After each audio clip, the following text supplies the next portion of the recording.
अमर रहे अमर रहे। मजदूर एक हो, दुनिया मजदूर एक हो।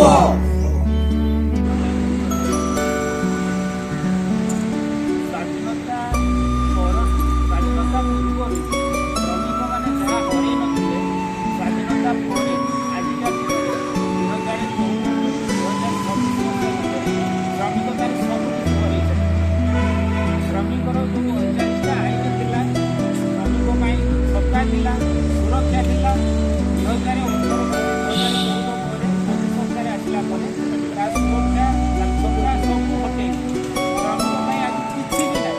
ଶ୍ରମିକକୁ ଯଦି ଗାଳି ଦିଆଯାଏ, ଶ୍ରମିକକୁ ଯଦି ପଇସା କରାଯାଏ, ଶ୍ରମିକକୁ ଯଦି ମଜୁରୀ ନ ଦିଆଯାଏ, ସେ କେଉଁଠିକି ଆଜି ଯାଇକି କହିପାରିବନି। ତା ପାଇଁ କୌଣସି ଆଇନ ଆଉ ନାହିଁ, ତା ପାଇଁ ତାକୁ କେହି ସାହାଯ୍ୟ କରିବାକୁ ବି ନାହିଁ। ଶ୍ରମିକ ଦିବସ ଉପରେ ଆମ ସାଥୀ ଶରଦ ଭାଇ ସବୁ କହିବେ, ମୁଁ ଖାଲି ଟିକିଏ କହିଦେଉଛି ଶ୍ରମିକମାନଙ୍କ ଉପରେ। ଆଜି ଯଦି ଗୋଟେ ଗ୍ୟାସ୍ ସଂକଟ ଦେଖାଯାଇଛି ଦେଶରେ, ସୁରାଟ ଗୁଜୁରାଟରୁ ଶ୍ରମିକମାନେ ବା ବିଭିନ୍ନ ସହରରେ କାମ କରୁଥିବା ଶ୍ରମିକମାନେ ଦେଖିବେ ଟ୍ରେନରେ ଉପରେ ଛାତରେ ସମସ୍ତେ ଘରକୁ ପଳେଇ ଆସୁଛନ୍ତି। ସେମାନଙ୍କୁ ପଚରାଗଲେ କାହିଁକି ଆସୁନା, ସିଲିଣ୍ଡର 5,000 ଟଙ୍କା, କେଉଁଠୁ ଖାଇବୁ, କ'ଣ କରିବୁ, ତେଣୁ ଆମେ ଘରକୁ ପଳେଇ ଆସୁ। ଆଜି ଯେଉଁ ଲକ୍ଷ ଲକ୍ଷ ଶ୍ରମିକ ଘରକୁ ପଳେଇ ଆସୁଛନ୍ତି, ତାଙ୍କ ପରିବାର କେମିତି ଚଳିବ, ତାଙ୍କ ପିଲାମାନଙ୍କର ସ୍କୁଲ ଫିସ୍ କେମିତି ଦିଆହେବ, ସେମାନଙ୍କ ରାସନ କେମିତି ଆଣିବେ, এই ପରିସ୍ଥିତିରେ ଆମେ କେହି ବି ଚିନ୍ତା କରିନେ ଯେ ଏଥିପାଇଁ ଦାୟୀ କିଏ।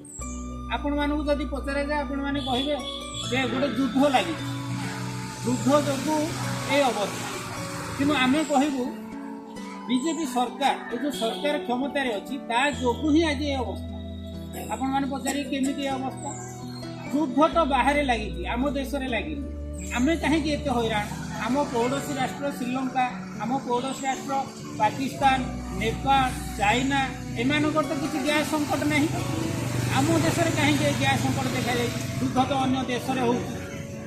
ସମସ୍ତେ କହିଲେ ନାଇଁ ନାଇଁ, ଯେଉଁ ଜାଗା ଦେଇକି ଆସୁଛି, ଯେଉଁ ବାଟ ଦେଇକି ଆସୁଛି, ସେ ଜାଗାଟାରେ ପୁରା ବନ୍ଦ, ତେଣୁ ଆମ ଦେଶକୁ ଗ୍ୟାସ୍ ଆସିପାରୁନି, ପେଟ୍ରୋଲ ଆସିପାରୁନି। ଆରେ ଯେଉଁ ବାଟ ଦେଇକି ଆସୁଛି ସେ ବାଟଟା ହେଉଛି ଇରାନର। ଆପଣମାନେ ବି ଜାଣିବା ଦରକାର। ସବୁ କଥା ଯଦି ମଗଜରେ ନ ପୁରେଇବା, ଏ ଦେଶର ଆନ୍ଦୋଳନ, ଦେଶର ସମସ୍ୟା, ଦେଶର ରାଜନୀତି, ଆପଣମାନେ ସବୁ ଭାବୁଥିବେ ଯେ ଆମେ ରାଜନୀତି ସହିତ ଯୋଡ଼ି ହେବୁ। ଆପଣ ରାଜନୀତି ସହିତ ଯୋଡ଼ି ହେବେ, ଆପଣ ଆପଣଙ୍କ କାମ କରନ୍ତୁ, ଆପଣ ଦୋକାନ ଦିଅନ୍ତୁ, ମଗଜରେ ରାଜନୀତିକି ରଖିବାକୁ ପଡ଼ିବ। ନହେଲେ ଆଜିର ଯେଉଁ ଦାରିଦ୍ର୍ୟତା ପାଇଁ ସେମାନେ ଦାୟୀ, ଆମର ଭାଗ୍ୟ ଭଗବାନ କେହି ଦାୟୀ। ଏମାନେ ଆମକୁ ଦାରିଦ୍ର୍ୟ କରିକି ରଖିବେ।